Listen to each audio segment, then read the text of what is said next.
Treasure Island by Robert Louis Stevenson. Chapter 33. The Fall of a Chieftain. There never was such an overturn in this world. Each of these 6 men was as though he had been struck. But with Silver the blow passed almost instantly. Every thought of his soul had been set full stretch, like a racer, on that money.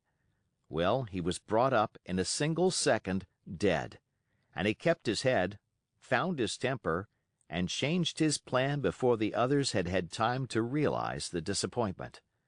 "Jim," he whispered, "take that and stand by for trouble."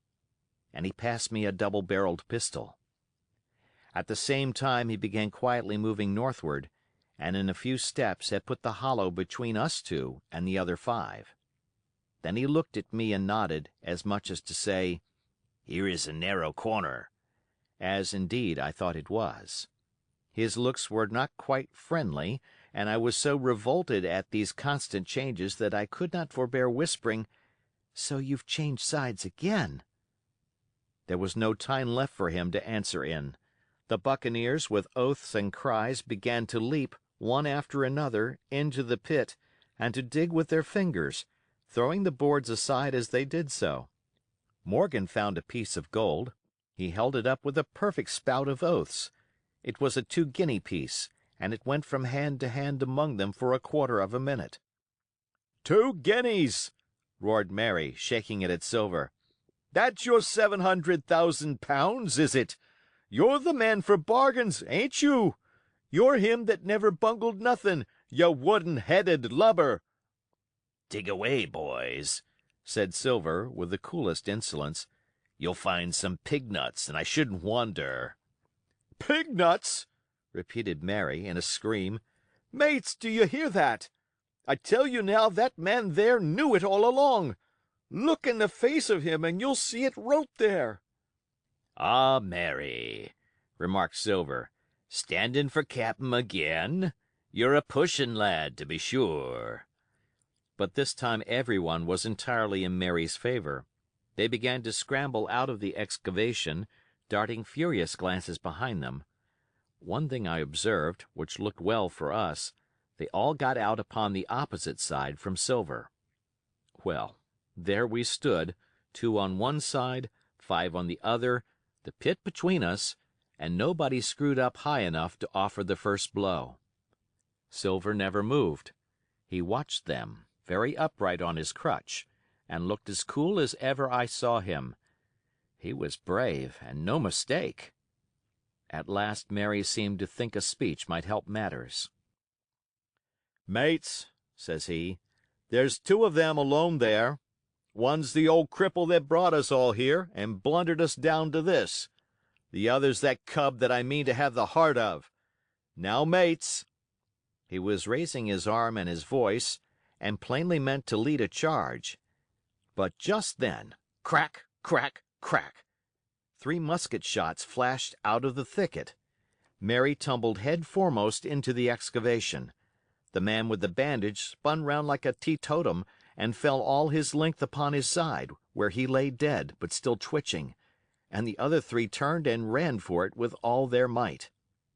Before you could wink, Long John had fired 2 barrels of a pistol into the struggling Mary, and as the man rolled up his eyes at him in the last agony, "George," said he, "I reckon I settled ye." At the same moment, the doctor, Gray, and Ben Gunn joined us, with smoking muskets, from among the nutmeg trees.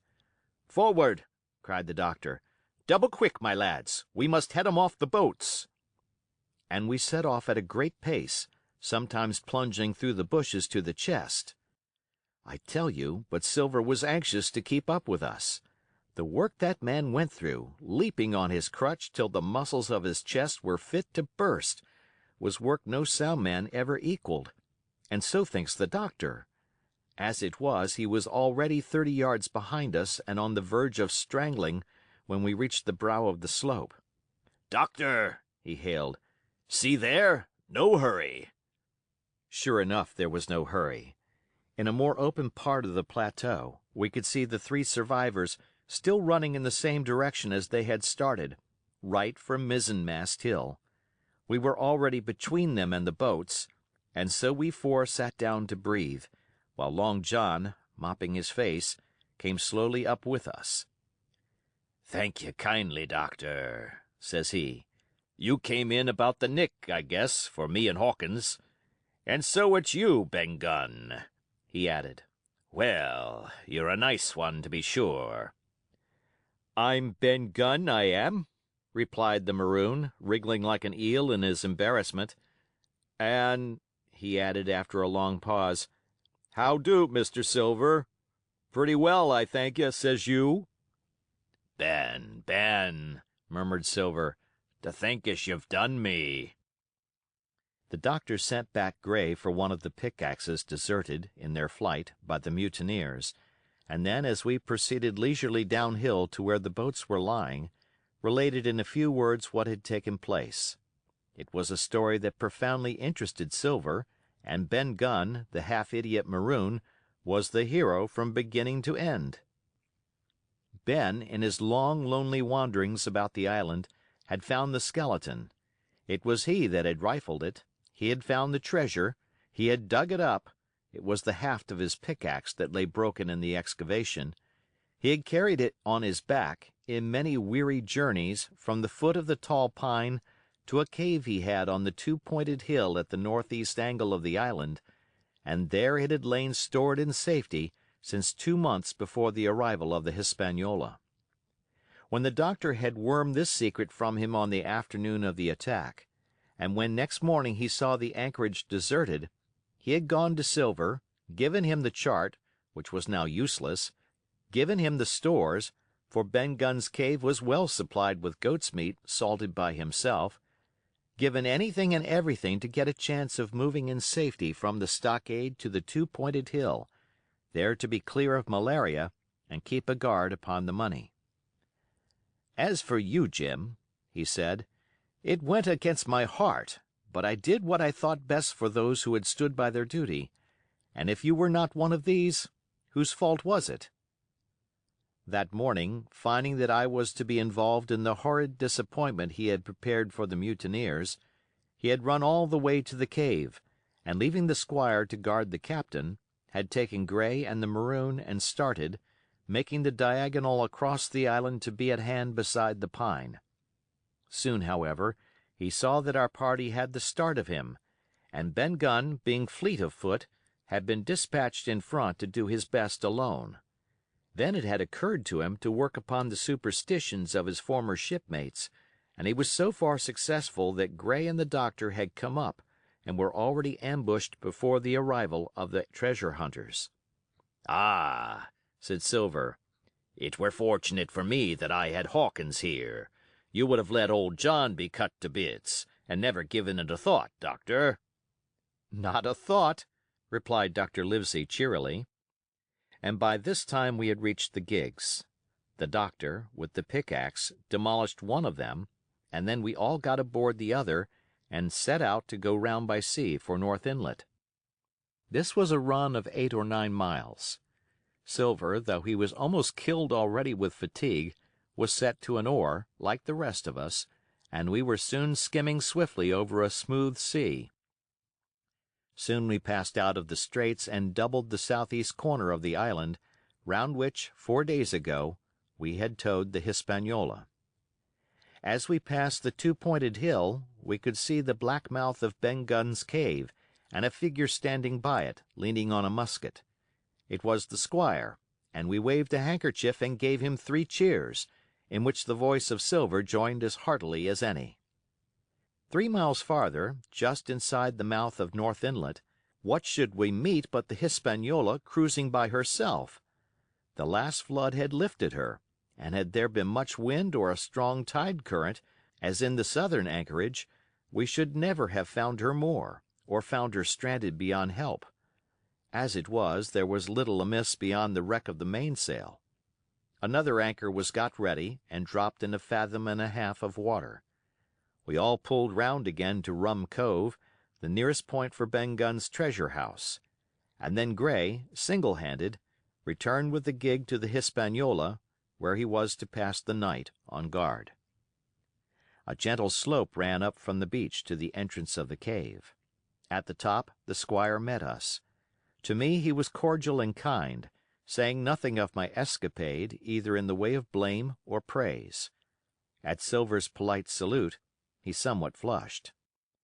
"John Silver," he said, "you're a prodigious villain and impostor. A monstrous impostor, sir. I am told I am not to prosecute you. Well, then, I will not. But the dead men, sir, hang about your neck like millstones." "Thank you kindly, sir," replied Long John, again saluting. "I dare you to thank me!" cried the squire. "It is a gross dereliction of my duty. Stand back." And thereupon we all entered the cave. It was a large, airy place, with a little spring and a pool of clear water, overhung with ferns. The floor was sand. Before a big fire lay Captain Smollett, and in a far corner, only duskily flickered over by the blaze, I beheld great heaps of coin and quadrilaterals built of bars of gold. That was Flint's treasure that we had come so far to seek, and that had cost already the lives of 17 men from the Hispaniola.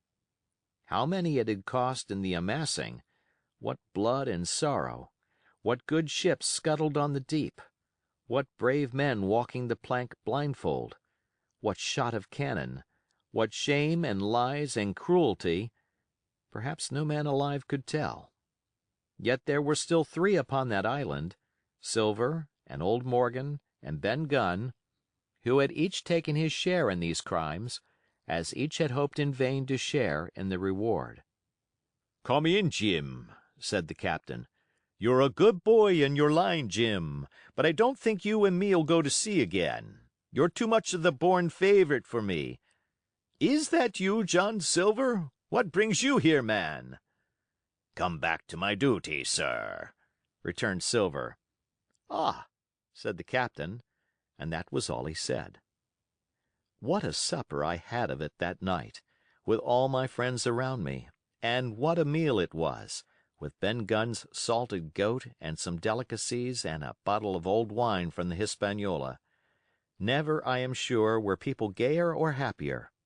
And there was Silver, sitting back almost out of the firelight, but eating heartily, prompt to spring forward when anything was wanted, even joining quietly in our laughter. The same bland, polite, obsequious seaman of the voyage out. End of chapter.